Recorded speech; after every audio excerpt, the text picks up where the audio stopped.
Welcome everybody to the Evil Hello, Ewok hello. podcast. What It's is a up? it's a Happy twofer holiday. today. We're missing Yeah, we're Cat missing our is cat. is too busy saying character over in Philadelphia. So, um, we it'll be just us until next week. And I think, wait, hold on, is next week Bad Batch? Yes. So we'll have the watch party too, right? Are we gonna do that? I mean, we haven't even talked about that yet. Hell yeah, let's do that. Okay, we'll do the watch party also. I'm honestly really excited because I didn't realize I was rewatching the first season and like holy shit, the first episode is so good. And then Yeah. everything else is just kind of like okay, it's getting somewhere and then it just goes nowhere. And we're like, what the hell? The mountain, we're seeing like the uniform from Camino uh executives, all that shit. It's like, okay, well, where is this going? So there's going to be a lot of explaining to do in this season. So I'm excited to finally get somewhere. I think the show's going to go somewhere almost every episode, but I guess we'll see. But We got Alice, Sal, Mandalorian Legion, the Stanleys, Corey. What's up, everybody? Welcome on in. We're gonna be doing awards today, but we're gonna let you guys trickle in for a little while. Um, yeah, there is one thing that we can get to. Good old Ryan Johnson talking about Star Wars again. who's that? Just some guy. Oh, he's some guy. Uh, Okay. Let me pull up what he said specifically about the ending of The Last Jedi. He said, in terms of the Star Wars movie I did, I tried to give it a hell of an ending. I love endings so much that even doing the middle chapter of the trilogy, I tried to give it an ending, a good ending that recontextualizes everything that came before it and makes it a beautiful object unto itself. That's what makes a movie a movie. It feels like there's less and less of that. This whole poisonous idea of creating intellectual property has completely seeped into the bedrock of storytelling. Everyone is just thinking, how do we keep milking it? I love an ending where you burn the Viking boat into the sea. Enjoy all the ads on this article. Jesus Oh Christ. Jesus, it's littered with ads. But imagine just being Ryan Johnson on your high horse, thinking that you know how to make things interesting or make things better, right?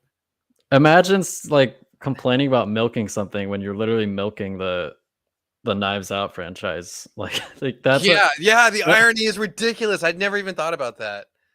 Holy shit. Yeah, it's like what? He's done 3 projects associated with it? is there something I missed? Was there like a third Is it one? just 2? I think there's There two, was but like there's a million more on the way.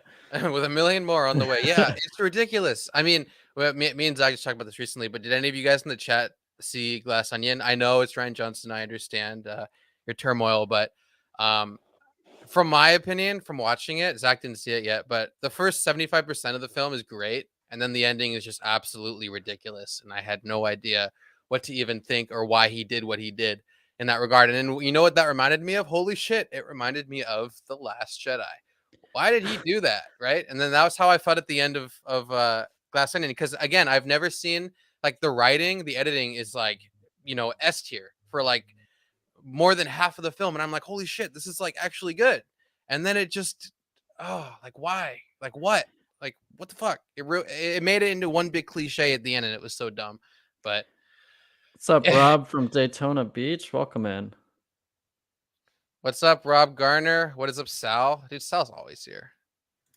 Glass Alice, I onions, would like to say protestant. Alice is always here, but sometimes she can't make it. And I understand Australia and everything, but it really does weigh on us.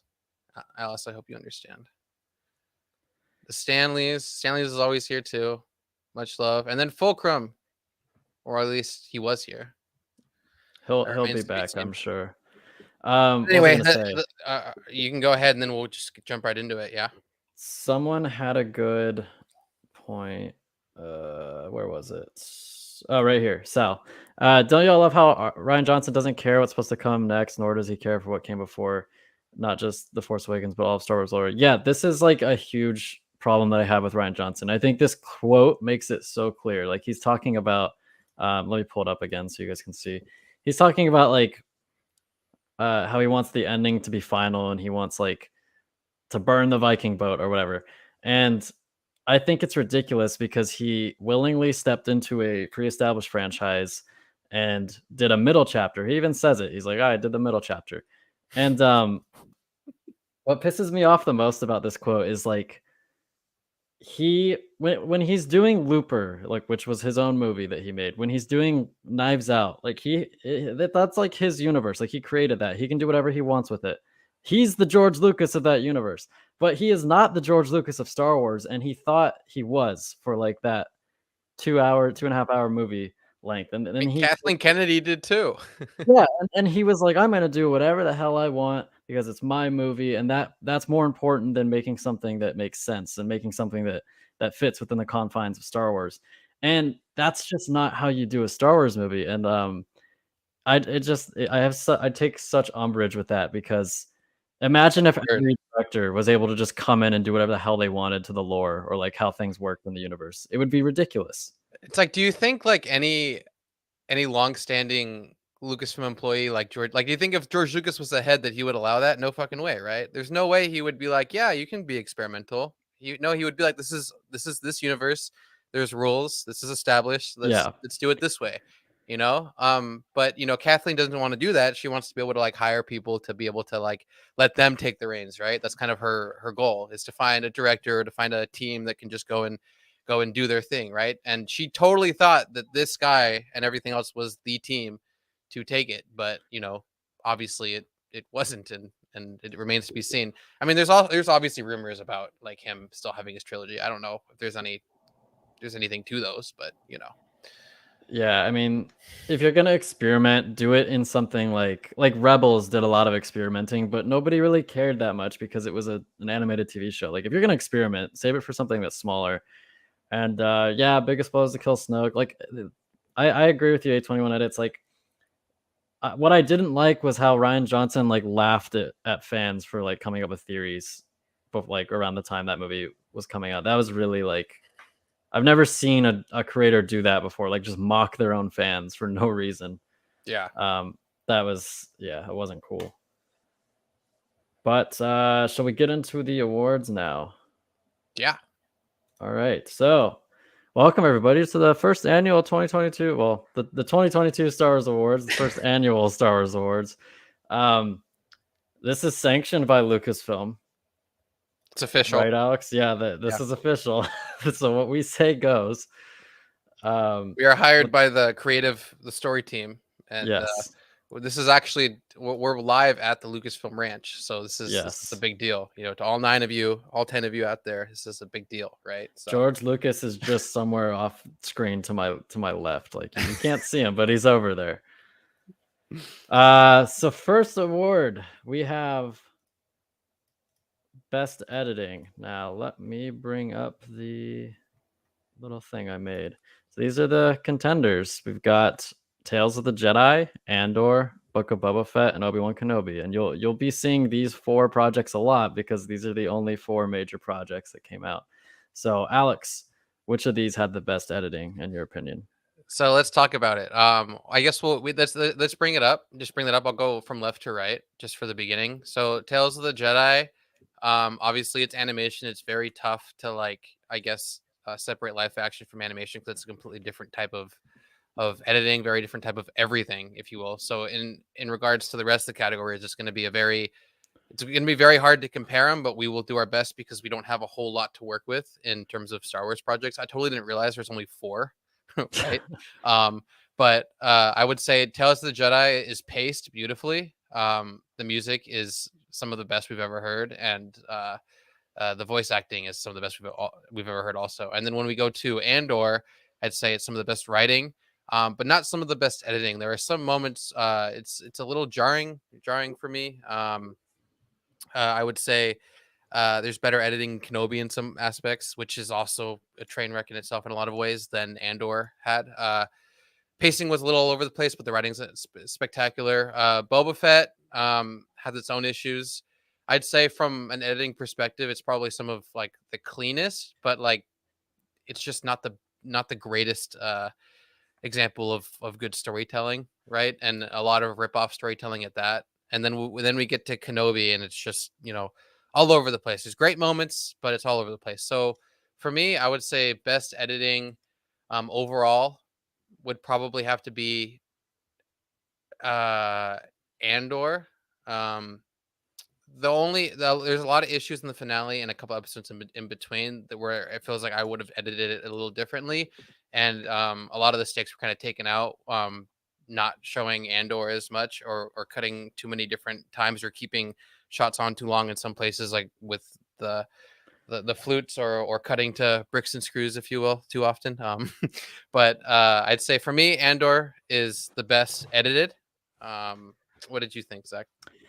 I formed this opinion mostly from like which project made me notice the editing the least, and I mean that in like a bad way, like or I mean like Yeah, noticed which it in is a the most yeah, seamless? Yeah. exactly. Like if I wasn't thinking about the editing, it was a good thing. Um, I'd probably go either Tales of the Jedi or Andor. Tales of the Jedi is animated, like you said, so it's a different kind of a different beast. But um, of the live action ones, I would definitely say Andor. Just I remember so many instances in Obi-Wan Kenobi where there was just like awkward cutting or like awkward framing, and then same with Book of Boba Fett in the action sequences. I didn't like how those were edited. So I'll agree with you on Andor. We'll say Andor. What do you guys think, chat? I'd like to get a little synopsis. Alice says Andor all the way. This is just for the editing, folks. We'll be getting to the other categories, but yeah, Ryan Johnson needs to stop using the word mushrooms in his frittata. Yeah, that too. Ah, All right, best best Andor, editing best versus visuals, editing. best acting. We'll get to We that. we will see. All right, best set Best set design. design. We got 3 contenders this time. I think we can start with the worst. Yeah, probably Kenobi. Yeah, I don't think we would ever have seen that coming. You know, No, looking back on it, and thinking, wow, you know, if we were able to see this in hindsight before it even came out, you know, it's like Obi-Wan Kenobi would have been the best in almost every regard, you know, because it's Obi-Wan Kenobi, right? But right. it's like the weakest in almost every category, and it's sad to say, but Kenobi by far the weakest in set design, and for me, Andor is the best, with Boba Fett relatively close, because there are a couple action scenes where the sets look pretty cool, but you still feel pretty closed off and not kind of uh, removed from a set, if you will. Yeah, I mean, I thought the set design on Boba Fett, like I had a lot of issues with that show. The set design was not one of them. I thought that uh Mos Espa looked incredible. It really looked like a rundown desert town, and I thought they nailed it. And I also loved all the background actors. I thought they really fleshed out the whole look of that area. And then Kenobi was awful. There were just too many times where it looked like a low budget student film. So I will again agree with you. I think Andor overall has the best.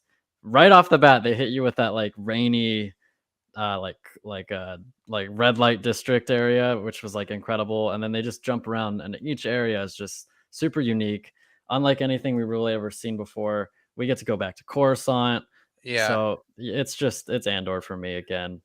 everything feels lived in. You get like the nice tiny details of each area that you're in, just based off of the cool macro visuals. You get the textures of different things, whether it's like the peanuts, the cashews, like, you know, it's like it feels like it's a part of a different universe, right? And that's the most important part. And Kenobi especially was the one that lacked the most, in that Yeah. it felt very stale and lackluster in almost every regard. And it's sad to say, you know, I want to be Kenobi's biggest advocate, but it just wasn't. It didn't hit the mark, right? Yeah, A21, you're dead on. They use the volume too much, and it showed. Yeah. All right, let's move on to best showrunner or best visual effects. My bad, we skipped one. Best visual effects. Again, same 3. I'll let you start it off. So in last place we have Obi-Wan Kenobi as usual with these kinds of things, which I hate to say. Like I do not enjoy hating on this show. Like I wanted Yeah. the show to be amazing. If you guys watched before the show came out, we were all like fanboying and fangirling over this. Like we really wanted this show to be amazing, and it just wasn't. And we got Fulcrum. What's up, Fulcrum? Um, Hello there. hello there. But yeah, Kenobi's in last place for me, followed closely by Boba Fett. Um, I just It a was lot of just the a action. desert the entire time Yeah, too. it was just Boba Fett was just okay. It was just Boba all Fett right. was Dances with Wolves in the desert and with Tusken Raiders, which, for an episode is cool, but it was like 4 or 5 episodes of Boba Fett, and it's like, the biggest thing that got me about that was, like, yeah, he came out of the Sarlacc pit. Before that, he was like, you saw him in Return of the Jedi, he was like, on the Twi'lek Chen, he's like, "I'll talk to you later," right? He was like a pimp, he was a hustler, a smuggler, he made all this money, and then he escapes Sarlacc pit, and that makes him wanna go, like, I guess, soft and whatever, and it just felt like a big disconnect from his character, right, that we all wanted to see, right? Yeah, And it shows that they kinda just kept him isolated on one little desert platform with the Tusken Raiders and then Mos Espa, right? But yeah, it's sad to say. And Andor is we got to see several different locations. It wasn't stuck on one area, right? And Kenobi, to its respect, we did get to go to, what was it, Dayu? Dayu, and then we went to another planet. I don't remember. We went to like a few planets, but they were not really notable. Like kind of forgettable planets. But they did make the effort, and that's important to note. Um, I would say obviously Andor wins best Yeah, VFX, but the like, eye. Anybody? yeah, the eye moment and then your favorite moment at the end uh with the fight, but it's just Oh, kind the of like, riot. yeah, the riot. Um, there's just so many more things about Andor that there's payoffs, right? Like there's buildups and there's payoffs, and the locations mean something, right? They're not just thrown in there, right? Like Daiyu was just a planet, right? That they ended up at. It wasn't there was no reason for it, and then they threw in characters there, and like they you can tell, like, it was like, what will get everyone to, like, be excited about this planet? It's like, oh, let's just throw out a clone trooper, right? Like, out there that's begging for credits or something. It's just something, like, it just reeks of a lack of creativity, and it's sad. But Andor ticks all the boxes with VFX for sure. Yeah, so we've given the first 3 awards to Andor. So let's see if it will get the next award, which is best showrunner. What's up, John Cena? Welcome to the yoga class. Yes. We're gonna do hot yoga while we talk about Coruscant best showrunner. Coruscant did look fantastic. So we've got Dave Filoni for Tales of the Jedi, Tony Gilroy for Andor, Robert Rodriguez for Book of Boba Fett, and Deborah Chow for Obi-Wan Kenobi. And before we continue, I just want to note that yes, Book of Boba Fett did technically debut in 2021, but the vast majority of the episodes aired in 2022. So that's why we have it included in here. Plus, it would be pretty boring if it were just a 3-dog race for everything. But anyways, what do you think, Alex? Who is the worst of these showrunners? Um, yeah, this is something I wanted to talk to you and chat with. I mean, at least for me, it's between Robert and Deborah, right? Um, Robert kind of comes down to just his lack of ability, maybe, or understanding of being original, and then Deborah is just kind of lacking putting together um a team, or understanding, I guess, when to use the volume and when not to use the volume. Like, there's a lot of ways you can go about it. We had nothing but high hopes for Deborah, right? I remember we were Yeah, talking about it. We I are was like, oh, excited about yeah, her. we're like, she did that one episode of Kenobi, and I mean, of Jesus, of Mando, and she did a great job, right? And it comes to show you, like, is it really just the team that she was around rather than her, right? And I think this became blatantly obvious. Like, she obviously wanted to go about it like her way, in a certain way, but it was very uh like lackluster in every respect, and it sucks because I just feel like Deborah didn't understand the magnitude of how important that show was and how pivotal that show was for, like, the future of Star Wars, right? Yeah, And maintaining that kind of excitement and allure in the franchise. And she kind of treated it as if it was just kind of like a one-off, right? Like, this is something that's a side quest, when it was literally the main quest the entire time. So it sucks. It sucks to say the least. But I would have to say, from a from like a disappointing, like we didn't really expect much from Boba Fett. We're like, that's gonna happen, and we're like, okay. Yeah. And then it was very it had its great moments, but overall it was like, just a ripoff of several other movies, and it was very cliche. But because of the letdown factor, I'd have to go Deborah was the worst, I guess, for me. And the best would have to be Tony for ushering in like a new era of Star Wars, hopefully, and setting a new standard for what writing and what show writing should be. Right? Even if he doesn't like Star Wars, like it's Yeah. it shows that he likes good storytelling, and that's very important. I would agree with you on Tony. I think he was by far the best one. Filoni did a nice job with Tales of the Jedi, but it was He's kind of a expected to shorter. do good, right? Yeah, Like exactly. if he blew it, that would be a big deal, right? But Yeah, he's not gonna blow that. it's like how Bill Belichick never really won Coach of the Year in the NFL for like all those years while the Patriots were good. It's because he was like, oh, it's Bill Belichick. He's always this Yeah, good. But yeah. same thing with Filoni. So yeah, I give Tony Gilroy best showrunner. Like it was just consistently good writing. He Funny handled how the you mentioned characters Bill very Belichick. well. Amanda's like crying over like them having like the worst season like ever for like a long time. Good, good. Good.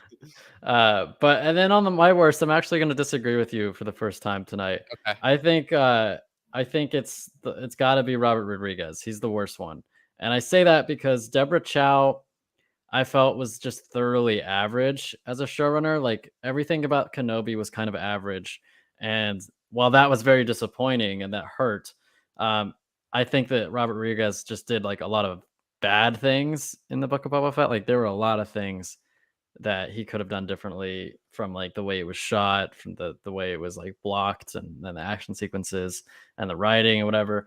Just I think he did more bad than Deborah Chow, so that's why for me he gets the worst. But Tony Gilroy is the best, and that's 4 straight awards for Andor. But will it win 5 in a I row? wanna I wanna talk more about Boba. Like I was thinking about this. I was just like, comparing it to Dances with Wolves, or like the whole Tuscan thing being like the Last Samurai or whatever, Yeah. right? But then I was also like, holy shit, he ripped off King Kong too.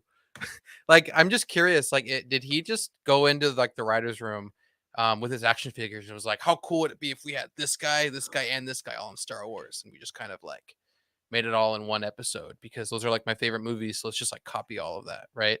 That's kind of like what I imagine went through his mind, right? Like he uses inspo, um, but uses the inspo to literally almost shot for shot copy, and it's kind of like it's deterring a little bit because you think about like has it makes you want to look at his other work and like is there anything else that he's done that's like straight, just ripping off the entire like structure and just kind of putting different characters in those spots. And maybe that's why that show rubbed us the wrong way, because it didn't feel like Star Wars. It felt like 3 other films or 4 other films all kind of meshed into one, with the story of like a character that we didn't really need to know more about, but if we did know, it would be cool. But also at the same time ruining kind of what we know about him by using a 60-year-old man instead of a 35-year-old man. Like it was like there was a lot of weird things going on there, right? To And be was it fair, I wouldn't have wanted to see Boba Fett played by anybody other than Tamura. They just like I'm willing to forgive him looking old just because like what I guess they I could have love him de-aged too, him. but I mean, I love him too, but there's a lot of stuff that he can't do because of his age, right? And I can only imagine if they, I mean, even if they get someone similar, there's a lot of people that could probably be similar looking to him, like that if they were younger looking. Like even I think Tamora in Attack of the Clones was still in like his 40s, right? So he was never like young. He was never Boba Fett, right? That's right, chicken. All right. Let's move on to Yeah, we I got agree. He should have been like Vito Corleone. Yeah. the best voice acting performance. Ashley Eckstein as Ahsoka. We've got Dave Chapman as B2EMO, and then Corey Burton as Cad Bane from Book of Boba Fett, and then Dooku from Tales of the Jedi. So I'll let you go first. What do you think? Who gets this one? Um.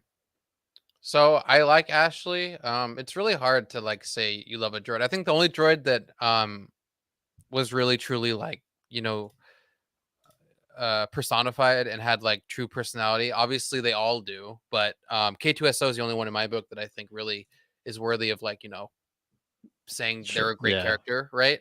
Because in a way they're side characters, they're not really like characters, if you will. And Characters. for me, characters in honor of Cat.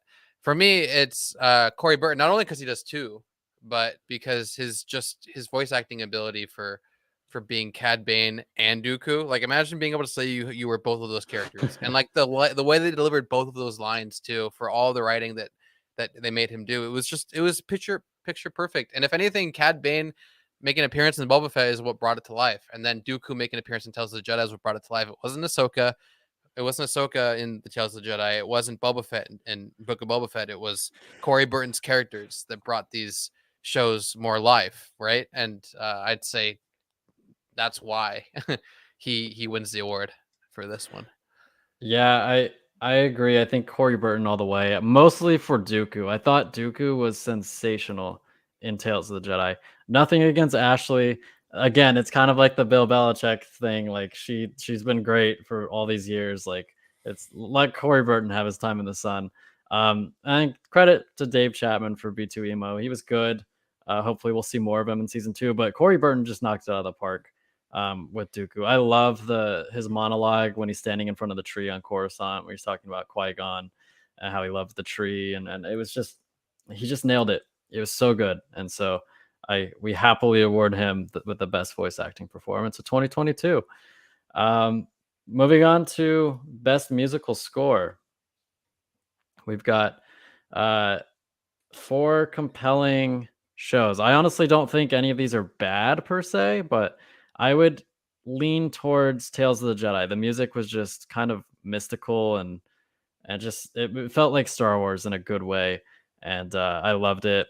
What about you? Who wins this one for you? Yeah, I'm really curious to see what Chad thinks. Like, what for you stood out the most, guys, in terms of like overall musical score, right? Because you have you have like Tales of the Jedi, which kind of really played on like the themes that are already established, but added more like depth and emotion to them, right? Because of the moment that like Dooku was having his Anakin moment, right? And then you go to Kenobi, which was like, it was melancholic, but they purposefully went in with the idea of not making it sound like Star Wars, which was a very weird creative decision. I will say though, the Kenobi theme for me, I didn't like it first. I remember we were talking about this too. I was like, that's the theme. And then like as time progressed, I'm like, I actually don't mind it that much. I actually kind of like it, right? Um, it is unique in a way, and it does feel like Kenobi, right? Because he's always, hopeful. He always kind of pushes through in the end, no matter what happens to him. He always kind of abides by his own rules and is still kind of very a zealot in his faith. And it's very beautiful to see someone be like that when most people are never able to be as resilient as Obi-Wan. So I think that theme exemplifies him. And then if we go to Boba Fett, it was very unique in that we have Ludwig working his magic and his like using funky instruments to create cool scores. But if anything, I don't really notice anything else other than the main theme for Boba Fett. I'd have to probably watch it again. And then what was the other one? Andor. Andor, we had the beautiful like cyberpunk, I don't know, Miami Vice mixture with EDM kind of track when you go into what's the planet name?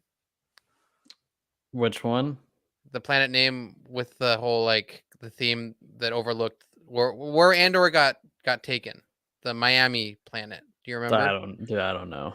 I No. forgot that. I forgot that planet. But like that theme that plays there is also really good. It also plays at the end of the episode, and then it plays like slowly in other parts too, if I'm not mistaken. But there is like very generic music in Andor. So Niamos. It's called Niamos. Yamos, that's right.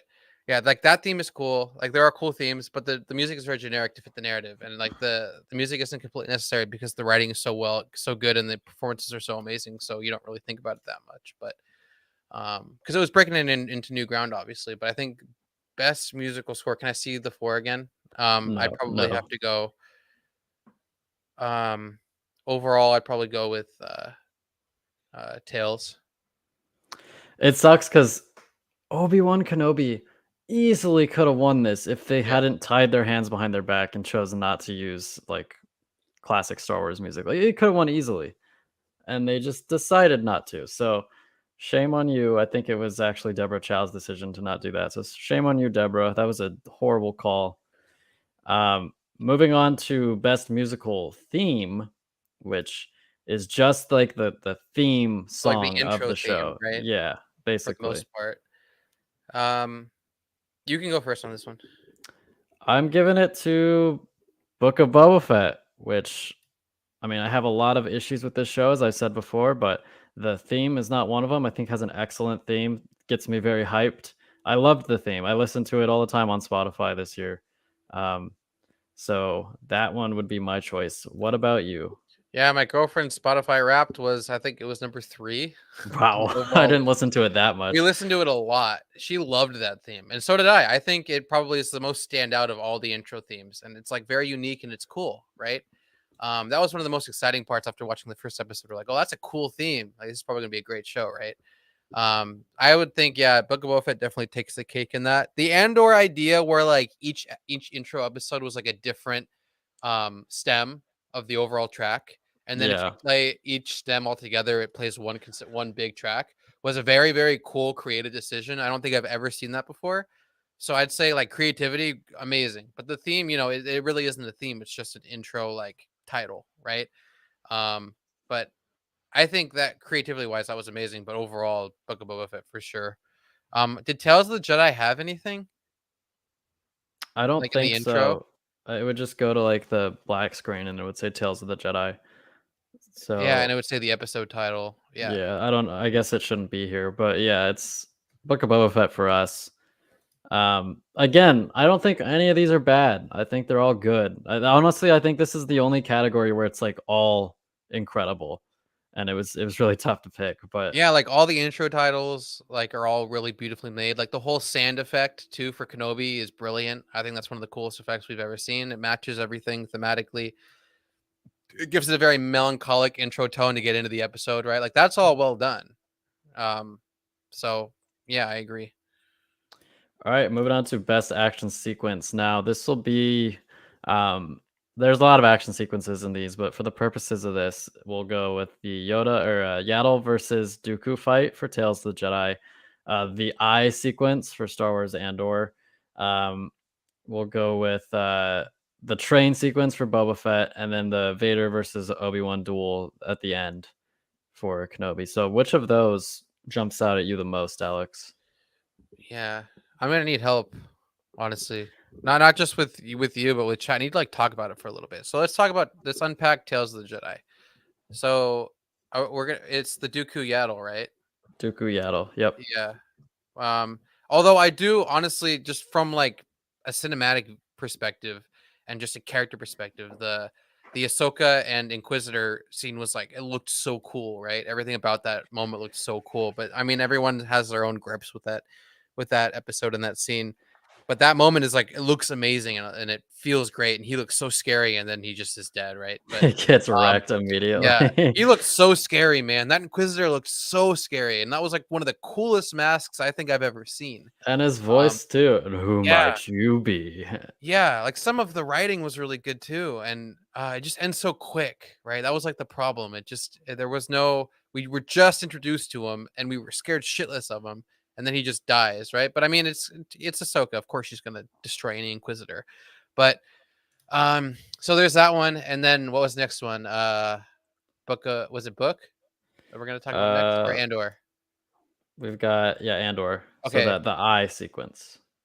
the eye sequence where it's just one big, heist. Which, by the way, the editing on that one was great. I loved the editing on that in that episode.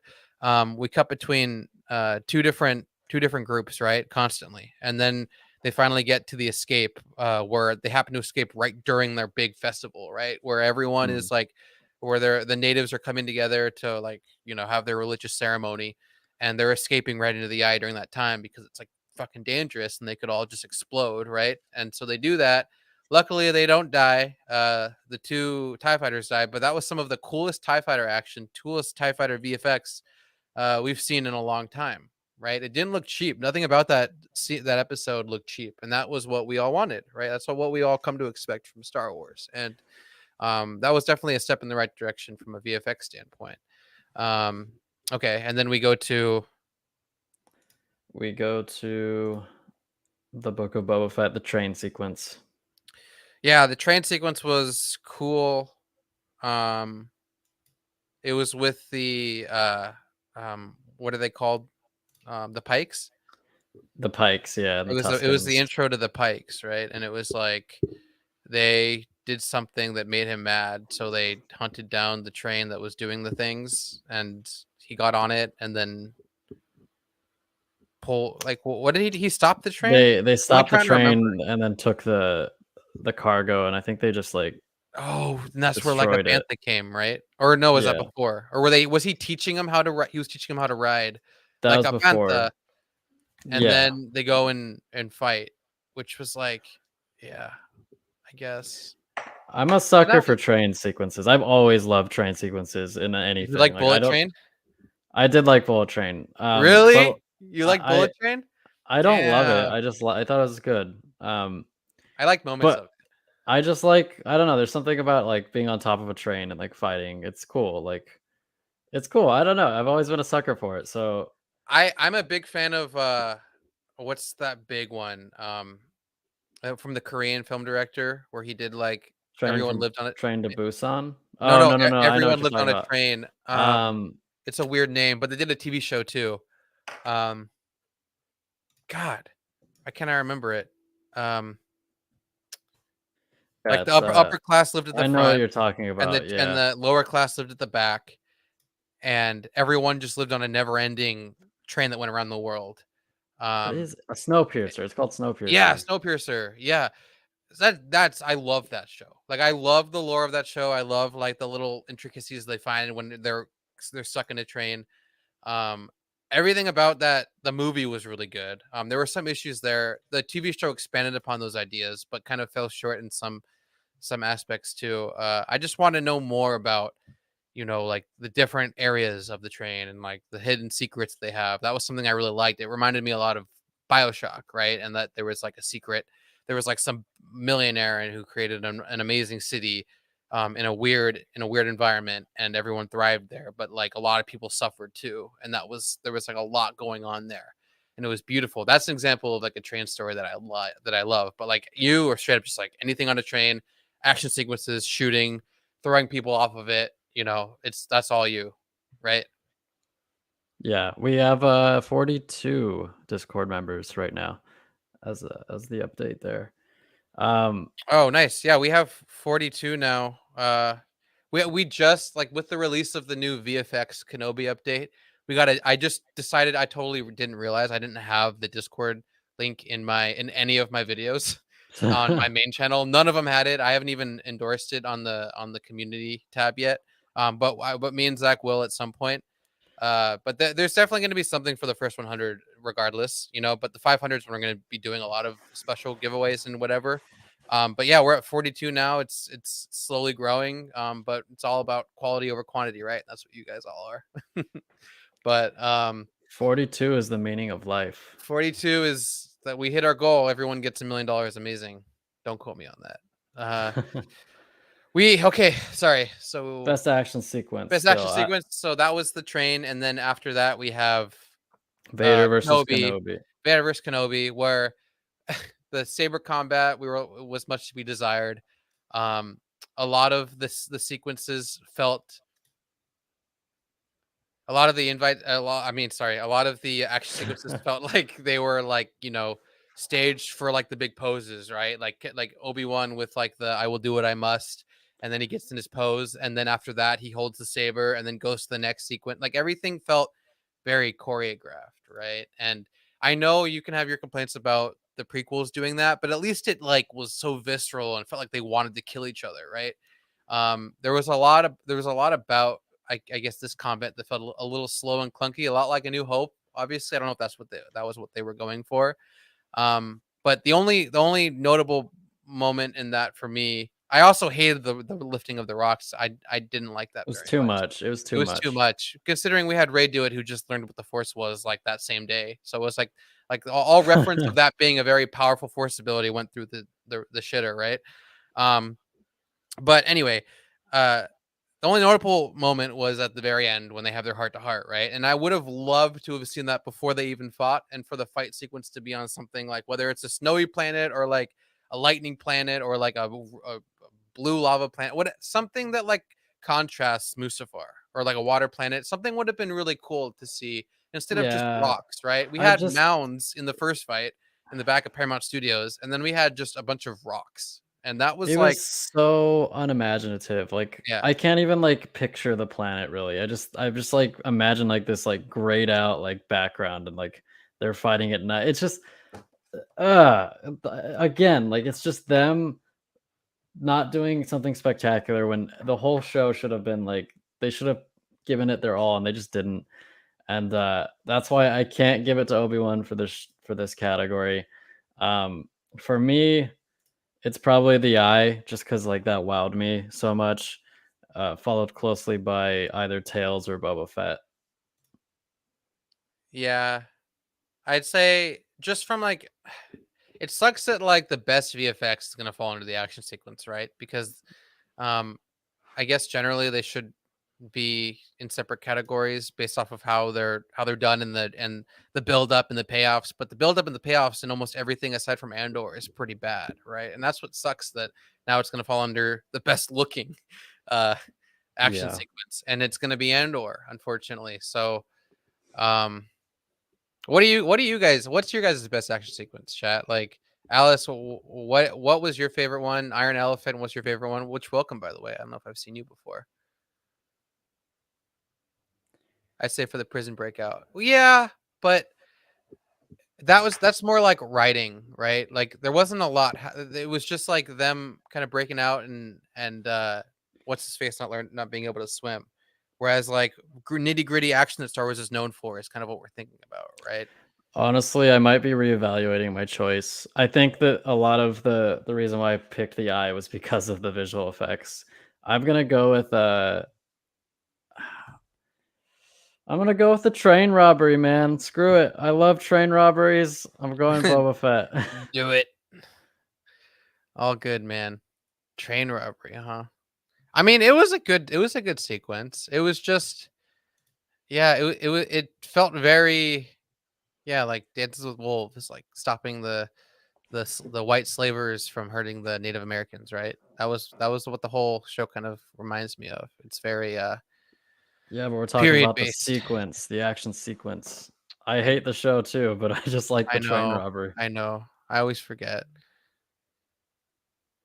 Andor is better than Mando. Yeah, I said it.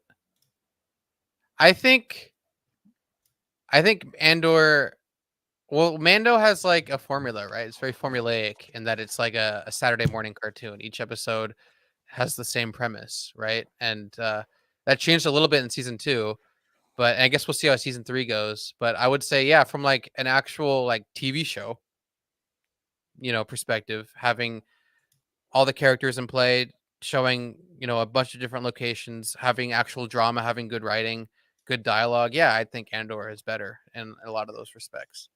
I agree. All right, what is your best action sequence? Are you still going with the Eye?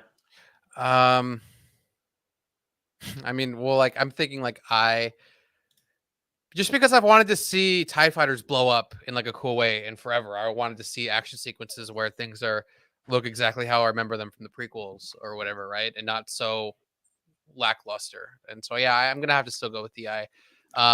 The Eye, or oh no, hold on. It's really hard to compare animation too because it's a lot easier to pull off animation action than it is live action. So yeah, I'll go with the Eye.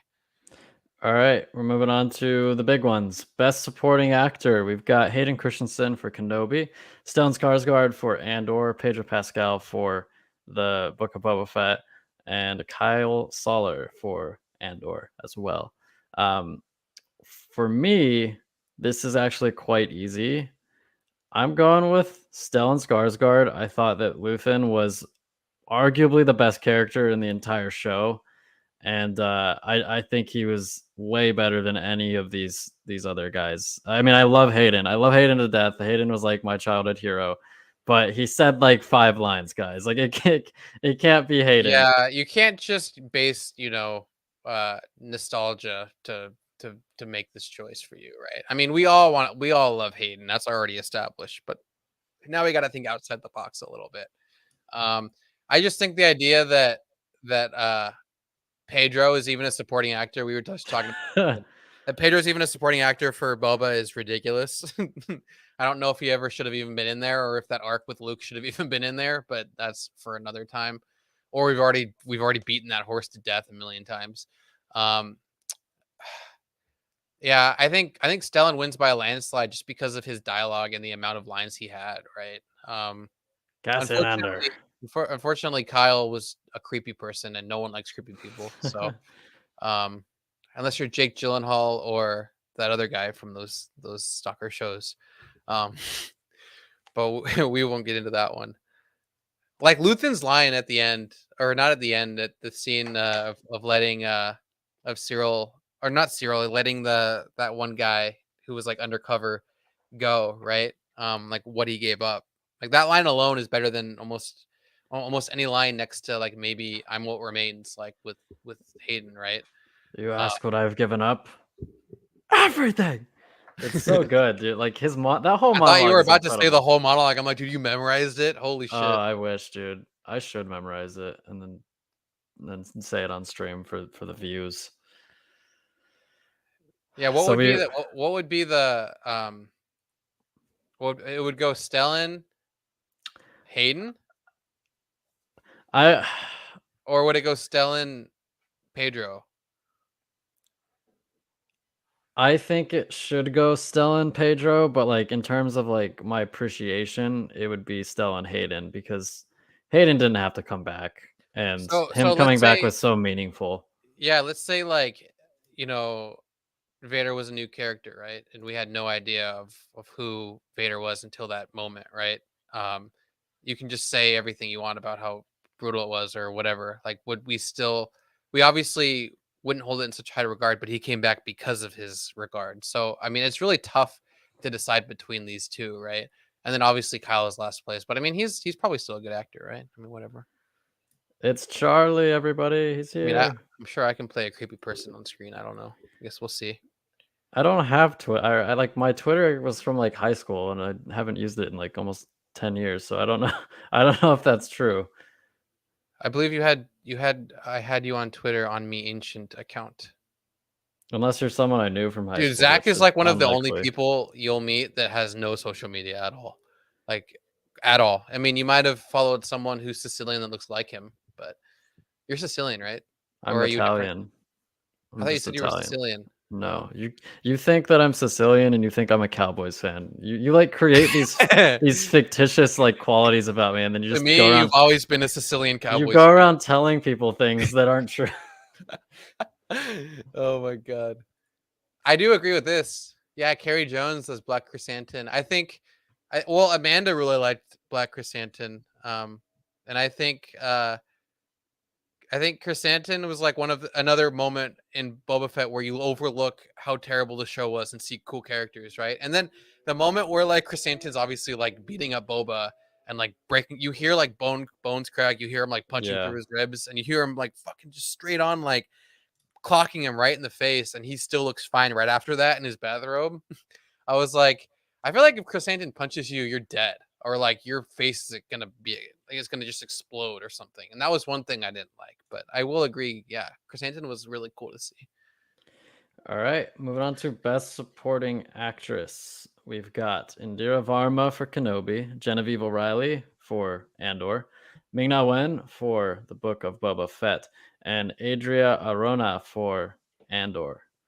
Um, who are you going with for this one, AD? Um,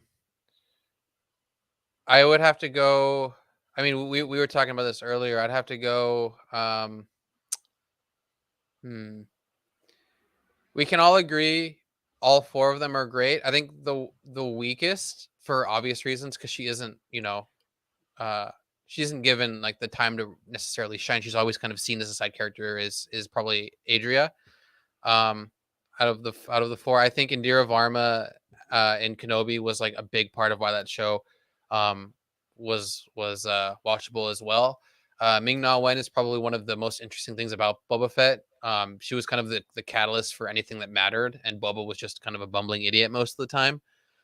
So her character was also really cool to see. I found a new respect for her acting ability in that. But Genevieve O'Reilly, I think, by far takes the cake in this one, just because of the emotion you feel, not only from like her playing both sides, but her struggling being a mother as well, right? And coping with the idea of having to stick to her ancient traditions, all in the midst of her funding a rebellion for the empire, which she works directly for, right? And you can feel all of that anxiety and all that stress within her acting ability. Yeah, for me, it's really close between Genevieve and Adria for me. I think they both were incredible in the show. And Adria, like, honestly, now that I'm thinking about it, had the difficult task of like portraying a character whose mind was like broken, and she Yeah. like she got really messed up. But I'm gonna give the narrow edge to Genevieve. Again, everybody here was incredible. I feel like Indira Varma, for what she was given, did a great job in Kenobi. Um, Actually, probably one of the best characters in the show, all things considered. And I also think Ming Na Wen, while again she had like no character development, very little to do in the show, it was enjoyable to watch her. So, uh, like What hats off order? to everybody. What order would you go in? I would Chat too. go. Put your order of favorite to least favorite in the chat. I'm I'd curious. I'd go Genevieve, Adria, Indira, Ming Na Wen in last. Just I don't really remember anything about Ming Na. I remember Ming Na Wen more from like Mandalorian than I do from the Book of Boba Fett. That's Honestly, true. I think I would probably have more of the same. I totally I'm sorry. I totally spaced on the moment when she like had that moment of and when she was tortured like Han Solo style, like in the I totally forgot about that. That's bad on my part. But that moment is like her moment to shine, right? Like you yeah, truly felt that she was like, who am I? Right? Like though like I'm broken, you know, they take me for all I'm worth, and I'm now a slave to them, whatever. But um yeah, yeah, Genevieve. Yeah, Mon Mothma. I think that's Mon Mothma is true. number one for sure. That's true. I just didn't wanna put, like, 3 actresses from, Andor on here because It she would be probably. extremely Yeah. biased. Yeah. I think Deidre, yeah, Deidre is definitely above Ming and Indira for sure. It just goes to show how much better of a show Andor has Yeah. been, right? So, before we get 100%. to, like, the big 2, which would be Best Actor and Best Series, we don't have Best Actress because there wasn't, like, a lead actress, so, it's not Yeah, sexism, it's just there wasn't they're all a supporting. Yeah, there was yeah, they were truly. all supporting. So we'll just recap. Best Editing, we both said Andor, correct? Yeah, Best set design, we both said Andor. Best visual yeah, effects, we both said Andor. Best yeah. showrunner, we both said Tony Gilroy. Best voice acting performance, we both said Corey Burton. Best musical score, I said Tales. We both said Tales, I think, on this one. And then best Yeah, theme is overall score, we said Tails, but best theme yeah, Boba. Yeah. best theme Boba. And then we disagreed here. I went with the train sequence of Boba Fett, and Alex went with the Eye of Andor. And then best supporting actor, we both said Stellan. And then best supporting actress, we both went with Genevieve. So without further ado, let's get to best actor. I'll let you take this one first, Alex. Um, so I mean, obviously, uh everyone loved. Getting canceled. I Yeah, hope you so. know, you wanna know what's funny? I totally forgot Riva was even in Kenobi for a second. I didn't include her because she's Yeah, just not as good as the other ones. Like, yeah, I'm I sorry. totally forgot that she was even in it. I feel bad. Um, uh, Tamora is obviously, you know, great. But I always had my gripes with how old he was, with how old he was supposed to be in the show. His writing was pretty bad. He was just having a good time out there, and it showed. You know, it's always great, but I wanted something that was, you know, a tribute to Boba Fett, and that wasn't it. So it's a no for me for Tamora.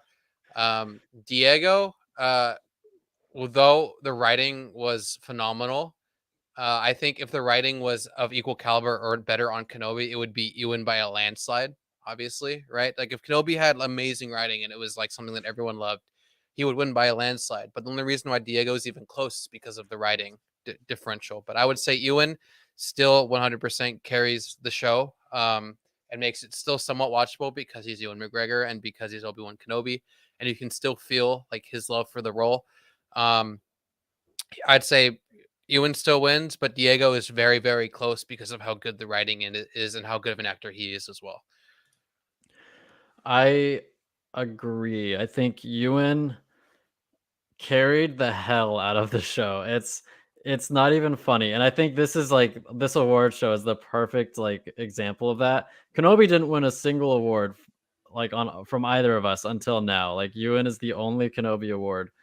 And it's just like a microcosm of like the show's issues. Like it shouldn't have relied on him that much. And in spite of it all, he delivered a performance that almost brought me to tears. Like when he was saying sorry to Anakin. Like that was, God, was so good. And Yeah, like sure it could have been different, sure it could have been better in almost every way, but he delivered when it mattered and he did the best with what he was given. And I hope to God that, he it just I mean, this just proves again that he maybe isn't probably the best person to produce or show or help show run films because maybe he's just better at acting. But I feel like, if he greenlighted all of it, right, it just shows that there is someone that could have maybe wrote him way better so that he could perform even better than he did. But yeah. yeah, it keeps me up at night thinking about what Kenobi would have been if it had Andor's writing. Like that is something that I think about a lot. Yeah, I mean, honestly, Derpy, yeah, like w- I remember after the episode with the snow speeders attacking Inquisitorius, which was fucking ridiculous. Uh, Zach was in denial about whether he liked it or not, right? Like he was like, it was good, and then For like like 5 minutes 5 later, minutes. he comes out, he's like, bro, that fucking sucked. Oh my god, how awful was that episode, right? And then we talked about it for like an hour, and we're with you 100%. It was mid, if not less than that, right? Because of the expectations and the hype that was built around it. If anything, false advertising with the soundtrack, that's for sure. But Yeah, that's fair. yeah, But like I just feel like Ewan was not the issue with the show. He did incredible. Um, and I think that he has the advantage of being like the main character of the show, whereas Andor was sharing screen time with a lot of other different characters. So he didn't get to have as many moments as perhaps Kenobi did. So it's really close. Diego Luna did a fantastic job. I'm just gonna give this one to Ewan, and Diego Luna can win it in like 2025 when season 2 comes on. I just really hope they don't do a season 2 for Kenobi, right? Because I don't think they will. it's just going to be even worse than the first one. There's no way it's going to be any better because they already did What all would you the do? What would exactly. you yeah, what would you They, do? they already did all of the amazing scenes, all the amazing moments that they were like, that they imagined up. Which, by the way, I remember going into it, I didn't even think they were going to meet. Right, I thought it was just going to be a big chase, and that he was going to get out. Right, and they were never going to see each other. And then when they saw each other, not once but twice, I was like, well, that's interesting. I know you were always on board with them meeting and them fighting, but I never was. Right. After seeing the ending and being able to see Ewan, get emotional. Although it would have been great to hear more about Padme, although it would have been great to hear more, just more conversations, right? When instead of just like the very cliche of the cliche coming out, like I will do what I must, or have you come to destroy me? Like a lot of it is just so cliche, and there's a lot of moments where it could have been more humanized rather than just written on a piece of paper for by an AI almost, if I you will. I wouldn't say I was ever on board for them fighting. I was resigned to it. I knew it was gonna happen, so I didn't there was no So point of you me going accepted like it. I Yeah. accepted it and I was like, "Well, if they're gonna do this, then I hope it's like this and this and this." I I don't think they should have met. I think it's more impactful having them literally last time they've seen each other was on Mustafar. I think that works more. But you know, we got what we got, and unfortunately, it was not as great as we imagined it to be at one point in time. But the last award, the best series, we got Tales of the Jedi, Andor, Boba Fett, and Obi-Wan Kenobi. For me, it's quite easy. Although Tales of the Jedi was great, Andor takes the cake for me. I want more writing like this in Star Wars. I want more, just everything that Andor brought to Star Wars. I want more of it. It was fantastic. It was way better than I thought it would be. Alex and I were talking about this before we went live. But if you were to show us this lineup, like November in 2021, you show us this lineup and you ask us to rank like which ones we're more excited for. Andor's probably last place, dude. Like, Can you imagine looking at that in January or even in December, and you're like, yeah, oh, it's gonna be Kenobi, dude. Everyone's gonna be so hyped on Kenobi. It's gonna be the greatest thing ever, and we're gonna finally be back in Star Wars, right? And then no, it's the one that we least expected, kind of like the way Rogue One did us, right? Like Rogue One yeah. was like such an unexpected gem, and so is Andor, and it sucks, dude. Like I can't believe I I couldn't say hate unexpected like, I gems. I love that Andor is great, but why couldn't everything else be at that same caliber, man? Like, why can't you use the old, already established characters and respect them the same way you respected like the newer characters or the characters that are established after all 6 films came out, right? And it I'm just gets telling you. you, it's because nobody cared about Andor that it was so great. Like, I don't think the executives at Lucasfilm cared about Andor, so they were just like, "Yeah, go play with your Cassian Andor character in the corner over there. Do whatever you want." And they did whatever they wanted, and it was Yeah, good. it was That's what imaginative. It was a breath of fresh air. They finally created something that felt like, it you could argue it was removed from Star Wars, but you could also argue it added new depth to Star Wars, and like yeah. it's just something that we've all needed for so long. And I've um said it before. I want to say it again. If you noticed in the marketing of Kenobi, Kathleen Kennedy was very present and like positioning herself at the forefront of this series. I think she was saying like this is my thing, like I made this happen. But she wasn't really anywhere to be found with Andor. So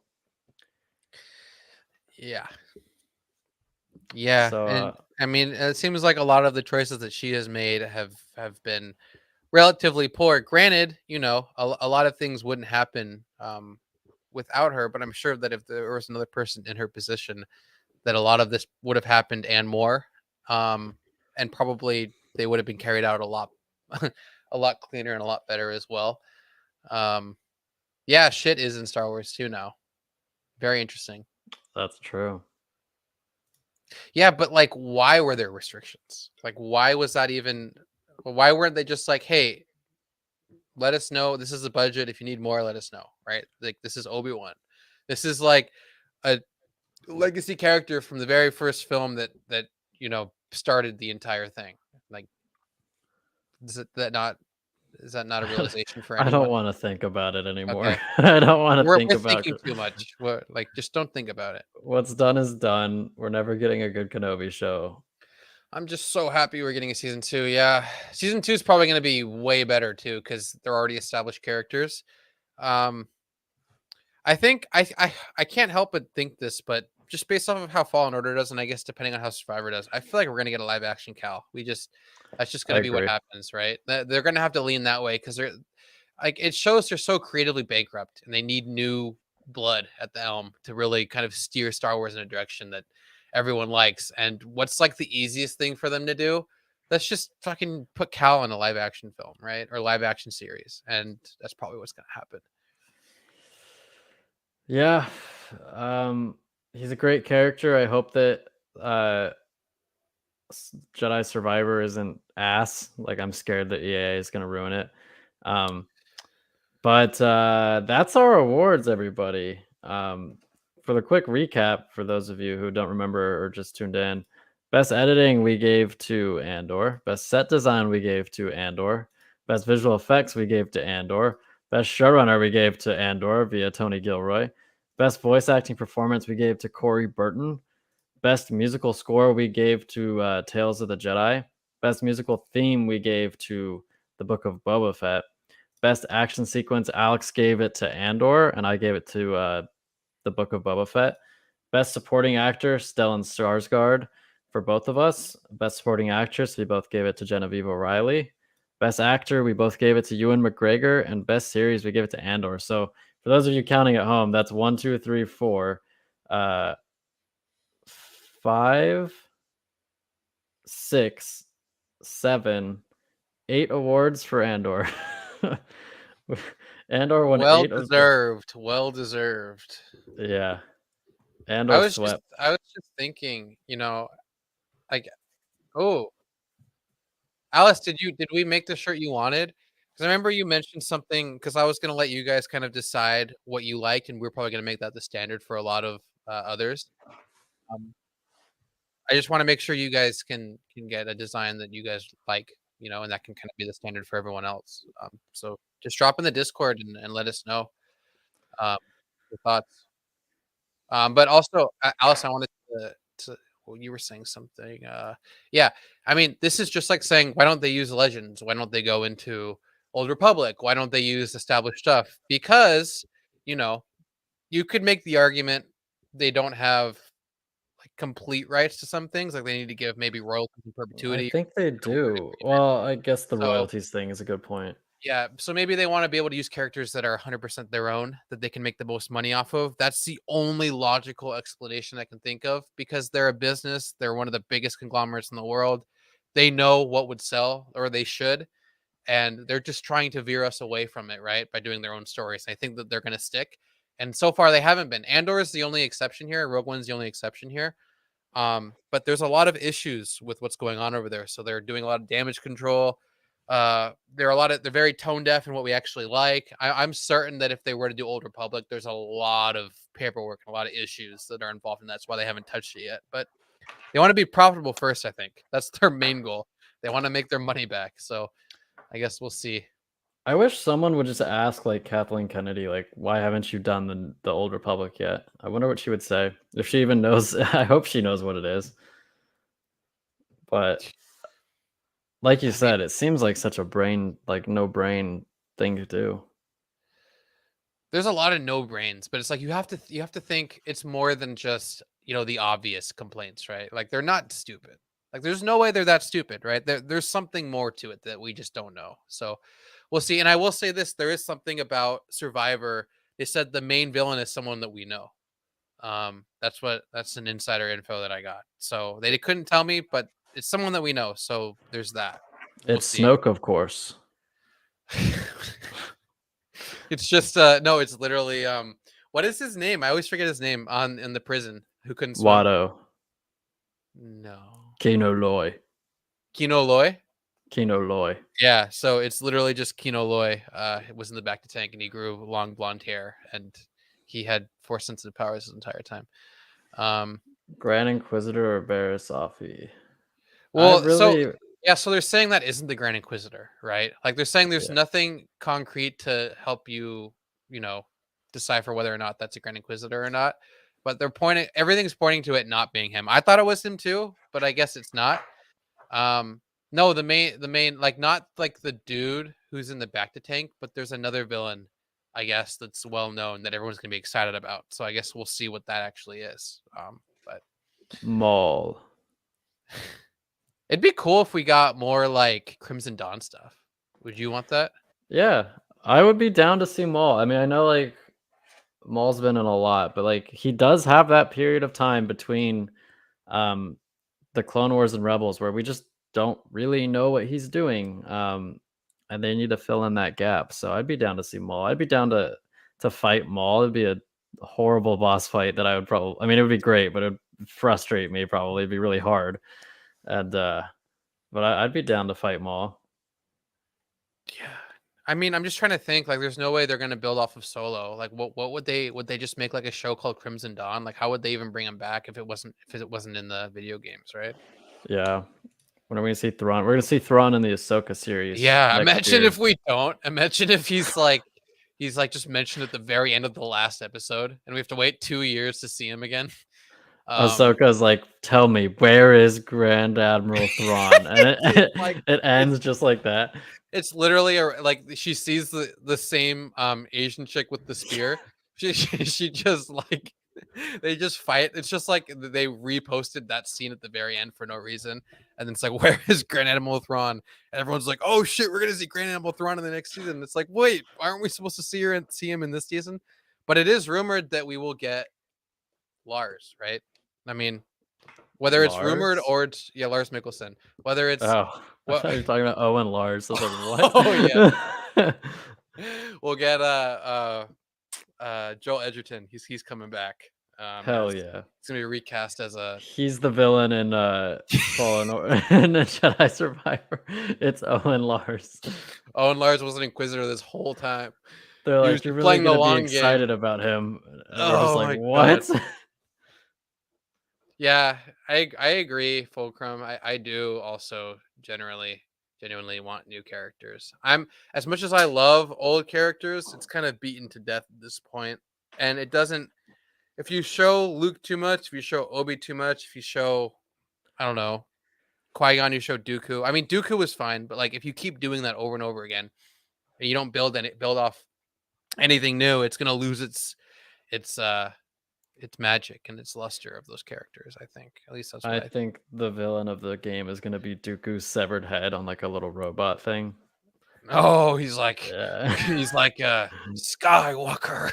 He just out for vengeance. He's holding his lightsaber in his teeth, and he's just Dude, like, dude, "Ah!" it shows it's after everyone leaves that like hall, like that where Palps was tied up, the snake just crawls up through the another snake just crawls up through like the vents and is like, "Hello." That Oh, thing, yeah. yeah, yeah. Like it's like Dooku, and it just like it's a Takes him to whole the like trash planet. it's just like a whole Dooku arc of him like becoming robotic and seeking revenge. Yeah, Futurama style Yeah, Dooku head. What's exactly. up, Zach? Welcome, welcome. The The Rock will be Rock will be dressed as dressed an as an Ewok. Ewok. I Hell think yeah. that would make really funny merch, dude. The He's got villain will like be Mike his Zero. he's wearing his typical like white Oh my t-shirt god. with cargo pants, just and he's wearing like a Ewok costume under that. That would be amazing. Oh god. It's just like The Rock was Black Adam, now he's just like a Wookiee. Oh my god. Did That you would be see the best. Avatar, by the way? Yeah, did you? Yeah. What did you think? I thought it was better than the first one. I just thought it was too long. I thought there were aspects of the first one that were better, but I thought visually and like from like a non-cliche standpoint, like I feel like the whole family dynamic and the new sea people dynamic and like the kids, it's like it was a very basic story, right? Like it was a Yeah. very there was nothing creative or well, I mean not creative, what is it like mind blowing or or cutthroat about the writing, right? It was very basic from beginning to end. You kind of knew what was going to happen, but there were some aspects about it that were just beautiful that everyone kind of just, it's basic story. It's basic storytelling at its finest, right? But there's nothing to write home about with the writing. But the visuals, I would say, like it's just like watching one really crisp, 120 frames cinematic at like a movie studio level, or like for 3 hours and 30 minutes. I almost said 2 hours. Sorry, for 3 hours and 30 minutes, right? Just a beautiful long cinematic, which was so much fun for me in 3D. And I watched it again right after because of how beautiful it was. But I would say like overall, I'd give it like maybe like a 7.5 or an 8 just because of how beautiful it was. But from like a writing perspective, it was definitely like a 6, like a very basic 6, right? Like you knew exactly where everything was going to land.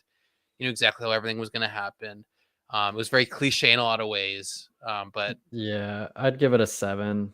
I think there was too much like, "Oh, look at all these amazing creatures that we've created." Like, here's like a 30-second shot that's just sweeping across the landscape. Like, it felt like a nature documentary at times where it's like, "Oh, look at this yeah, little creature. Look at." the middle of it felt like that, right? There Yeah, was it's the like, home "Oh, with look, the whales. yeah, look at this little sea creature. You love that shit, right?" And it's like, "Okay, can we move this along? We're like 2 hours in." And it's like, I get it. I'm very appreciative of the world that James Cameron created and like how visually amazing it is. But I don't think any movie should be like 3.5 hours long. I just don't. Yeah, especially in a theater. I remember watching that moment where the kid was talking to the whale, and I'm just like, "This whale's not gonna understand you, bro. What are you doing?" And then like they start talking to each other, and I was just like, "Okay, then, okay." Like He's gonna he's I gonna fuck that whale. yeah, I was like, "Okay, I get it." Like, whales are really smart, but I did not expect them to be able to communicate like that. Like that was a little weird to me, but I mean, I get the point, right? I understand that part, but that was like just it was such a long like middle section of that film, right? That's true, Alice. But only because it's Lord of the Rings. That is the one exception. Yeah, I really don't feel like Avatar is close to Lord of the Rings. Visually, yeah, Morbius but 2 can be 3.5 hours. Jesus only Christ. Morbius, where he just says it's Morbin time for 3 hours. That's what we really need. And yes, Sal, I need to see the whale Yeah, too, I 'cause want I to see want to the whale support too. Brendan. Like, I feel so bad for the guy, and I'm just glad that he's getting more roles now. Too bad he had to gain 800 pounds to do it. Yeah, because that's what happened. Oh yeah, method Yeah. acting. Yeah, method acting at its finest. It's brutal and hard to watch at times, and very emotional driven. Yeah, No I one, heard that too. no one cared who I was till I put on the It weight. it took years to make too, like a long time before it got distributed. So I think it's great that he's getting the recognition he deserves. Batgirl. Wait, that's You're happening? no, you're gonna be waiting for a long time, Fulcrum. It was canceled, right? Yeah, then they canceled the whole DCEU. So, Yeah, and then James Gunn comes in and is like, Henry, get the fuck out. And it's like, dude, oh yeah, shit. yeah.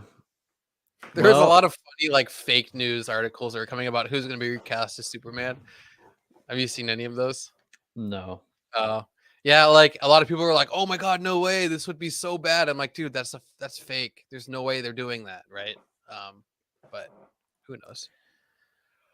Anyway, all right, we're at 116. We've gone a little bit over this week, but we will starting next week. We will be doing Wait, is Bad Batch every Friday? I don't know. Okay, so we'll find that out. We'll be doing Thursdays for the podcast, and then we'll be doing watch parties on whatever day weekly it falls on. Next Friday, we will be doing the watch party. But I guess we'll see if that turns into Tuesday or Wednesday or Thursday next week. But with that, I will say I think it was a pretty successful award show. It seems like Andor took the cake on Yeah. literally everything, which was expected. I think the chat kind of agrees. But yeah, I think till next week, we'll see you guys. Thanks for watching, everybody.